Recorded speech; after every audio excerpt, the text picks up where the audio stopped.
there, I'm Sarah Bailey, and I'm here with my friend Ryan Graham. She is a wellness and lifestyle coach, and we wanted to talk with you a little bit today about some of the things that come up with the folks that we work with, and just in conversations that we have with friends and family, that sort of thing. So thank you for being here. Thank you for having me. Honored to be here. Yeah, good deal. Good Thank deal. So one of the things that we've just in our conversations that have come up is about why people tend to start a conversation with us about maybe the specific thing that they ask you, and how it kind of actually can kind of be more about some other things as well. So yes. what sort of things do you find you get most often? Well, most often people really want to change. They don't know how to change. They want to change. They don't know how to change. They don't know how to stay in the game. They don't know how to stay committed to it. And they're looking for accountability. And so I feel like when people come to us, it's at a stage where they require accountability because maybe they're juggling a ton of plates in life, and they're praying that they don't fall or drop one, and then a huge thing happens, you know. And sometimes it's because one of those plates have fallen and they're at Right. that spot.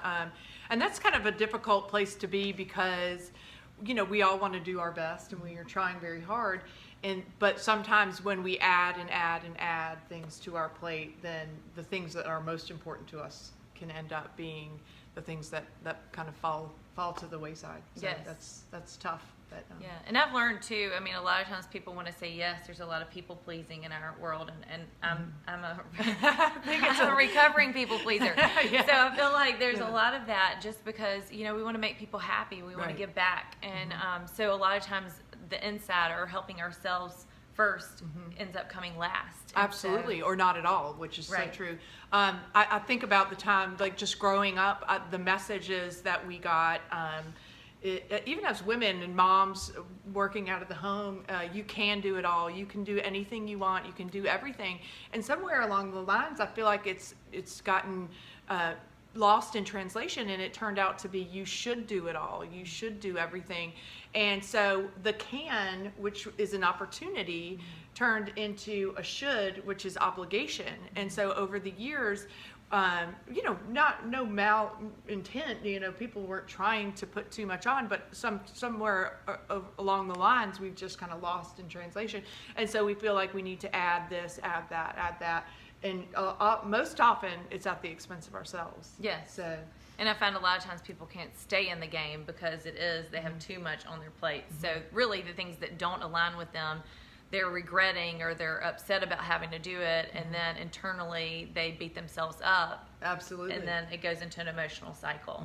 So, Yeah, and that when you start kind of feeling that negativity and the emotional, that cycle, oftentimes people will say, gosh, everything just seems to be falling apart at the same time. And what happens is our minds, our brains are so powerful. They're so crazy amazing, and it's like a computer, and so there's a spam filter. So when you end up saying this is broken, or this doesn't work, or things are not going well, your mind is going to pick out all the things in your life that aren't going well.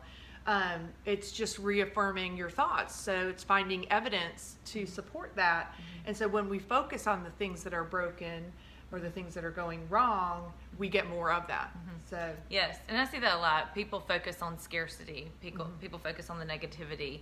They want to be somewhere. They want to do something, but yet they focus on, and I shared this before, if they want to release weight, they focus on the weight loss rather than gaining their health. Right. It's reverse. Yeah. Same thing with financial situations. People focus on the debt versus getting out of debt, or the abundance that life does provide us. So that's I see amazing. that a lot. Well, and also what happens is it sounds like when people are thinking about weight loss and they focus on the losing the pounds, that is the true goal is a healthy lifestyle. Yes. It's not a number on a scale. Right. And so when you focus on that, it becomes more about the number, and it's like a finish line. Right. And it's like you can't eat healthy once and for all. No, you right. can't exercise Right. once and for all. And I'm like, okay, I did that, check it Right. off, I'm done. Right. It's a process. It's something that you do every day Yes. until you don't anymore. Right. Until you're gone. Until you're gone. And so, when you think about it in terms of,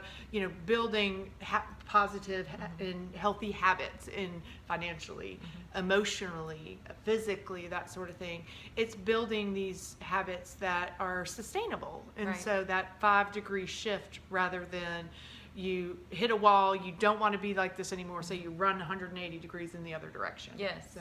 And I think about that a lot as humans. I mean, we seek instant gratification so often. I mean, I know I used to many times, but I will say the mundane tasks in life really lead to that compounded effect. I talk about this a lot to several of my friends and clients. Getting up and doing those things that you generally would do or were supposed to do, and sometimes we skip out on them, eventually over time really results in the opposite. So getting up, making up your bed, 3 minutes of meditation, 10 minutes of meditation, whatever you have time for, just, writing down some little small gratitudes for the day, and then eating a healthy breakfast and getting out your door. You've really set yourself up in that one day for success. Absolutely. So it's created over a week's time, month's time, year time. So. Well, and also just your mindset when you have that time to meditate, or, you've completed tasks already, it sets you up for a positive day. So you're going to be in a better mood. Yes. You may experience things differently. It kind of is a big snowball effect. Yes. It can go the other way just as easily if you wake up and you're rushed and you're fussing at kids, which happens. I'm not saying it does not happen. Yes. So it's definitely something that I deal with. But the day just is set up so much better when you're able to kind of have that calm, that quiet set up, do a couple small things that make a big difference in life. So. And to be realistic too, like you said, I mean, we're going to have some days that are moments like that. I mean, I say days, meaning we can get caught up in having a wall-kicking day or a wall-kicking moment where we see that morning being rushed as, oh my gosh, this has ruined our entire day. Right. Or we can see it as, let's take a deep breath and start fresh from here and move forward. Kind of like a reset. Yes. Yeah. We received the bad email from a friend or the mean email from a boss, and we run and grab the ding dong from the refrigerator, Exactly. versus taking a deep breath and really relaxing into what our commitment's been and not allowing those outside things to really affect internally what's happening. Absolutely. And it's so interesting that you say that, because it really is, it boils down to, it's a choice. Are you going to react to a situation? And the reaction is grab the ding dong or, whatever, kick the wall or however you deal with that frustration or that disappointment or anger. Or are you going to respond and taking the breath and seeing the situation for what it is, and being able to say, okay, if I can remove this emotion, the knee-jerk reaction, let's look at it, in a vacuum and say, okay, what's the correct or appropriate response for that? And it changes everything. Yes, I would say that too. I mean, a lot of times when people start on something, they're going for it, and they do have their child is totally derailed, they're sick, and all of a sudden they can't stay committed to their goals. They use that as an excuse versus a reason why to propel them forward. And instead of not being able to jump back in the game, then they're derailed for several days. Absolutely. So, I have a great friend who has a sign that says, it's something along the lines of strive for grace, not perfection. Yes. And I think that sometimes perfection is our, the way that we can give ourselves the permission to not do things, because we're like, oh well, it didn't work out. Yes. So it's kind of like our perfect excuse. I'm not perfect. Yes. So it didn't work out, so I'm going to go back to the way I am. Yeah, I've heard that a lot, because I say this to myself. I'm a recovering perfectionist as well.